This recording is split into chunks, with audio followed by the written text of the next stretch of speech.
Hello and welcome to LM tutorials बच्चों। आज हम क्लास 10th का ट्रायंगल्स चैप्टर शुरू करने वाले हैं, ठीक है, जिसके अंदर हमारे जो फर्स्ट दो टॉपिक्स होंगे वो क्या होंगे, बीपीटी और कन्वर्स बीपीटी। बीपीटी एक्चुअली है क्या? बीपीटी है बेसिक प्रोपोर्शनैलिटी थ्योरम, इसकी फुल फॉर्म है बेसिक प्रोपोर्शनैलिटी थ्योरम। हम इसको नॉर्मल भाषा में डेली यूज में बीपीटी बोल देते हैं बच्चे, ठीक है।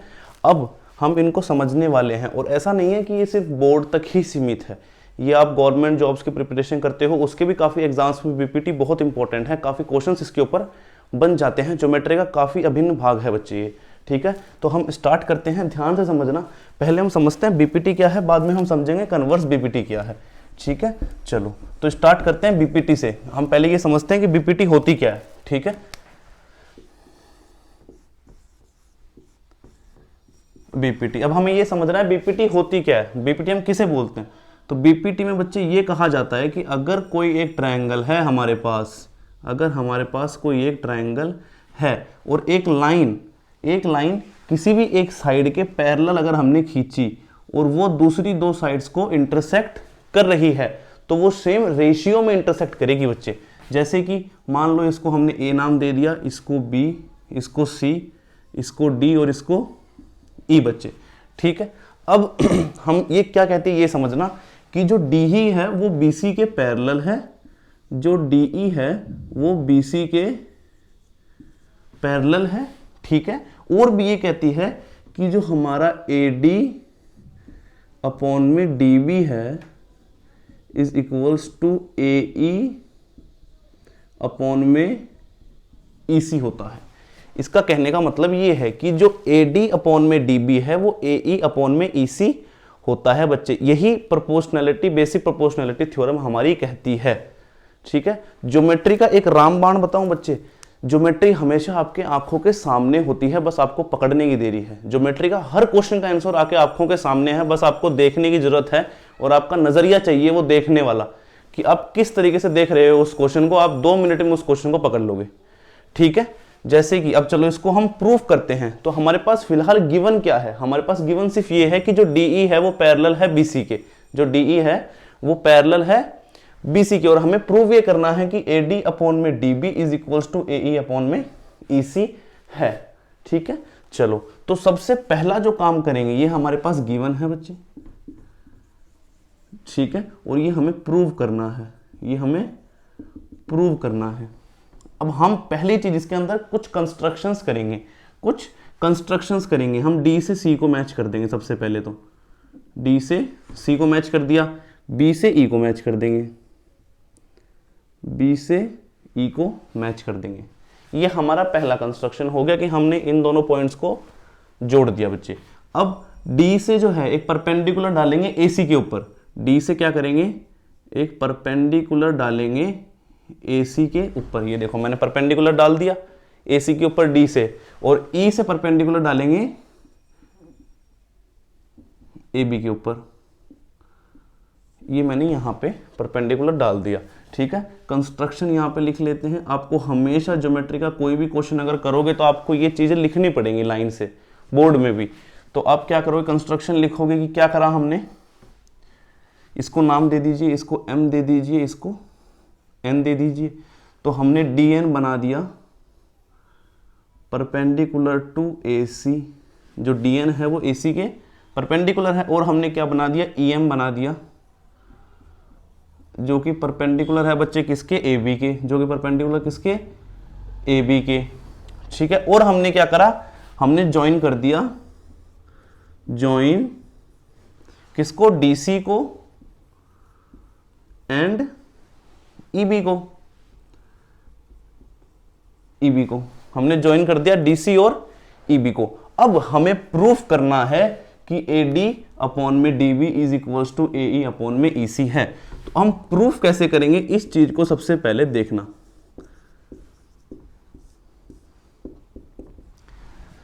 अब मुझे एक बात बताओ, अगर आप ध्यान से देख रहे हो तो आप मेरे को ट्रायंगल ए डी ई का एरिया बता सकते हो बच्चे। ट्रायंगल ए डी ई का एरिया बताइए मेरे को। पहली बात तो ट्रायंगल का एरिया आप सबको पता होगा, half into base into height. तो अब मुझे ट्रायंगल ADE का एरिया बताइए। ADE में ये देखिए ध्यान से कि एक तो EM जो है हमारी हाइट है, परपेंडिकुलर है ना बच्चे, तो EM हमारी क्या है, हाइट, और AD हमारा क्या है, बेस, यही है।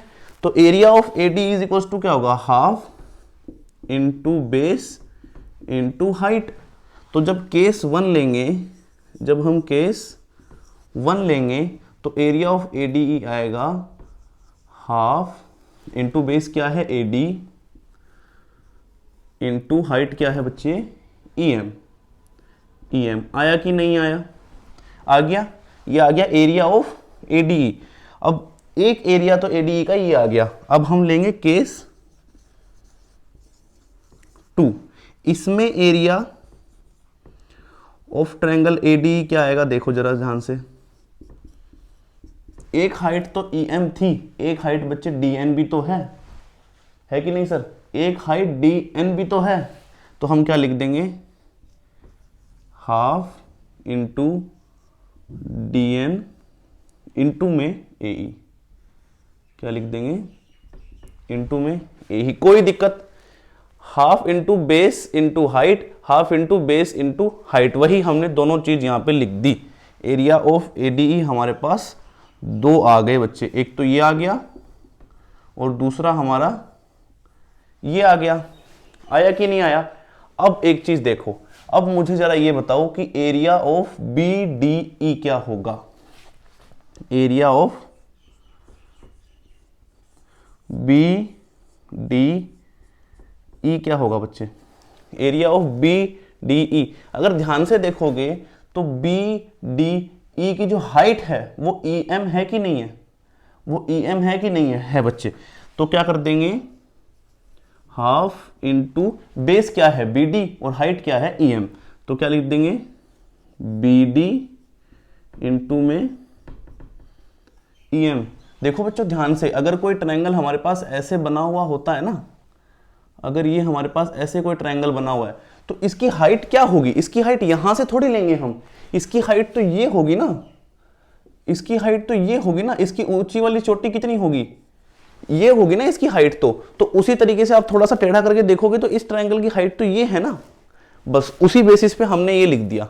ठीक है बच्चे, ये हमारी थर्ड इक्वेशन हो गई।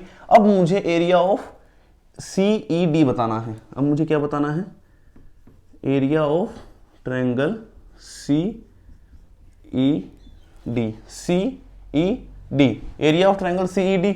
फिर से यही चीज जो हमने BDE के साथ करी थी, क्या, हाफ इंटू CED का बेस क्या है, EC है कि नहीं,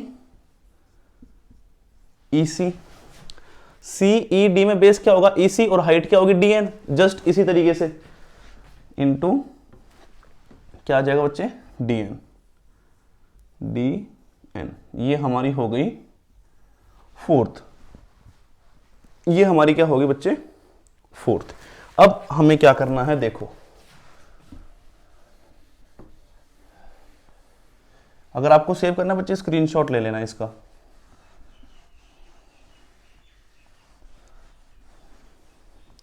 चलो अब हमारे पास 4 ट्रायंगल्स के एरिया आ गए, एक तो आ गया ADE जो हमारे 2 एरिया आने थे वो आ गए, और BDE और CED। अब एक चीज देखना, अब पहले आप क्या लिखोगे, रेशियो करोगे किन किन के एरिया का, area of triangle ADE upon में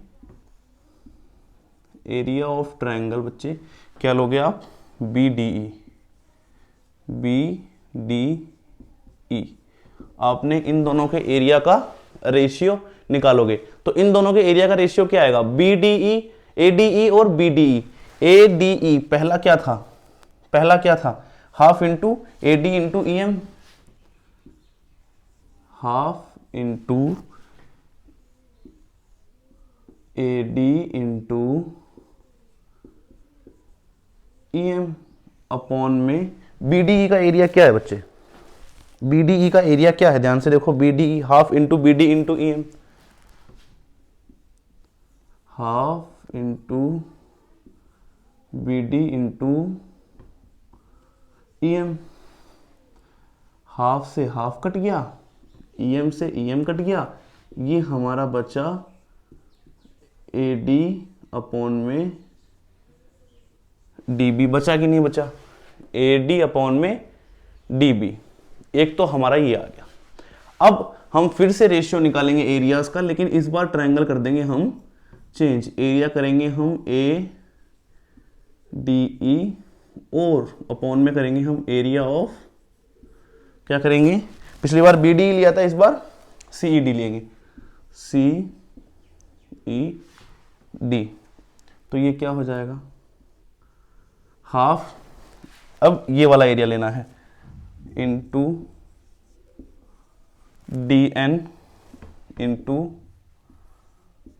AE बच्चे, अपॉन में हाफ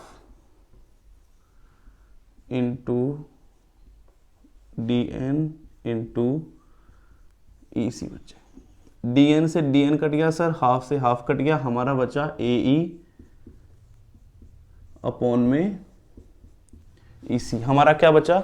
AE अपॉन में EC। अब आप ध्यान से देखोगे अगर तो एरिया ऑफ AD अपॉन में एरिया ऑफ BD आ गया, AB अपॉन में DB, AD अपॉन में DB, और एरिया ऑफ ADE अपॉन में एरिया ऑफ CED आ गया हमारा AE अपॉन में EC। ठीक है। अब अगर आप एक चीज और नोटिस करो, और बहुत अच्छी, मैंने क्या बताया, ज्योमेट्री का एक रामबाण क्या है, सब कुछ आपके सामने है, आपका नजरिया चाहिए देखने का, तो चुटकी में क्वेश्चन हो जाएगा, चाहे विद इन आपको 5 सेकंड में क्यों ना करना पड़े। ठीक है बच्चे, तो ध्यान से देखो एक बार, जो DE है हमारा वो BC के पैरेलल है कि नहीं है? गिवन तो यही था कि जो DE है वो BC के पैरेलल है बच्चे। ठीक है, तो अगर ये पैरेलल है, ठीक है, और जो हमारा BDE और CDE जो है, इन दोनों का बेस एक ही है, DE, इन दोनों का बेस क्या है? Same, DE। ध्यान से अगर देखो तो ये वाला ट्रायंगल जो है हमारा, ये वाला ट्रायंगल जो है और ये वाला ट्रायंगल जो है, इन दोनों का बेस तो एक ही है, DE, है कि नहीं? और दोनों पैरेलल लाइंस के बीच में हैं। तो इससे क्या प्रूव होता है कि इन दोनों का एरिया इक्वल होगा। तो यहां से हमें पता चलेगा कि जो हमारा एरिया था किसका, BDE का, वो किसके एरिया के इक्वल है? ट्रायंगल CDE के एरिया के इक्वल है। Area of BDE is equals to area of CDE। तो अगर एरिया ऑफ BDE जो है, अगर वो एरिया ऑफ CED के इक्वल है, तो ये दोनों इक्वल नहीं हो गए रेशियो? बताओ, हो गए कि नहीं हो गए? ये दोनों रेशियो इक्वल नहीं हो गए, और जैसे ही ये दोनों इक्वल हुए तो हम लिख देंगे this implies that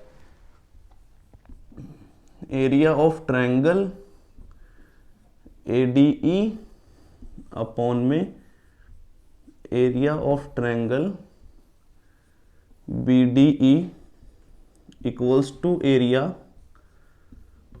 of triangle ADE upon में एरिया ऑफ ट्रायंगल क्या आएगा? CED। आया कि नहीं आया? और ये इक्वल क्या हो जाएगा? AD अपॉन में DB equals to AE upon में EC। बच्चे आया कि नहीं आया सर? आया कि नहीं आया? यही तो हमें प्रूफ करना था, ठीक है। तो ये हमने प्रूफ कर दी BPT क्या कहती है, फिर से समझ लेते हैं कि अगर कोई भी एक लाइन पैरेलल बनाई जाए हमारे ट्रायंगल के किसी भी एक साइड के, और वो दूसरी दो साइड्स को इंटरसेक्ट करे, तो वो उनको सेम रेशियो में इंटरसेक्ट करेगी। जैसे हमने गिवन में सिर्फ इतना माना था कि DE जो है वो BC के पैरेलल है, और हमने प्रूफ कर दिया कि जो AD अपॉन में DB है वो इक्वल्स टू है AE अपॉन में EC के। यही बच्चे हमारी BPT थ्योरम है, बेसिक प्रोपोर्शनैलिटी थ्योरम। आपको ज्योमेट्री में कुछ नहीं करना है, आपको सिर्फ फिगर देखनी है और आपको उस फिगर के अंदर घुस जाना है। हाँ, आपको थ्योरम्स याद होनी चाहिए ऑब्वियसली, विदाउट थ्योरम्स तो आप कुछ कर ही नहीं पाओगे ठीक है। लेकिन आपको अगर थ्योरम्स याद हैं, आपके कॉन्सेप्ट क्लियर हैं, आप डायग्राम देख के क्वेश्चन सॉल्व कर सकते हो बच्चे। ज्योमेट्री का इतनी आसान होती है ज्योमेट्री। ज्योमेट्री को कभी भी अपने ऊपर हावी मत होने देना, बहुत बच्चे अपने ऊपर हावी होने देते हैं। तो ये तो हमारा था बच्चे बीपीटी। अब बात आती है कन्वर्स बीपीटी की। अब किसकी बात आती है? कन्वर्स बीपीटी की। कन्वर्स बीपीटी क्या कहती है ये समझना। कन्वर्स बीपीटी ये कहती है कि अगर हमने कोई एक लाइन खींची, ट्रायंगल में हमने कोई एक लाइन खींची और वो लाइन हमारे दोनों साइड्स को इक्वल रेशियो में डिवाइड कर रही है, ठीक है। इक्वल रेशियो मतलब उनके एक रेशियो क्या है? इक्वल हैं। तो वो जो लाइन होगी वो तीसरी लाइन के पैरेलल होगी। कन्वर्स बीपीटी हमारी क्या कहती है बच्चे? कन्वर्स बीपीटी हमारी क्या कहती है कि अगर एक लाइन हम खींचे DE, अगर हम कोई एक लाइन खींचे DE जो कि इन दोनों साइड्स को इक्वल रेशियो, इनके रेशियो जो है वो इक्वली उनको डिवाइड करे, जैसे कि AD अपॉन में DB equals to AE upon में EC, तो क्या होगा? DE जो है वो पैरेलल होगी बच्चे BC के। तो DE जो है वो पैरेलल होगी BC के। आई की बात नहीं आई समझ में?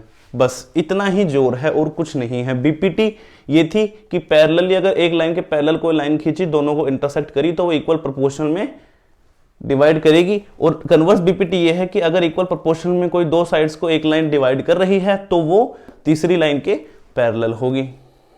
बस इतना सा था और कुछ नहीं है। आपके काफी बार बोर्ड में ये प्रूव आ जाता है कि प्रूव करके दिखाओ, ठीक है।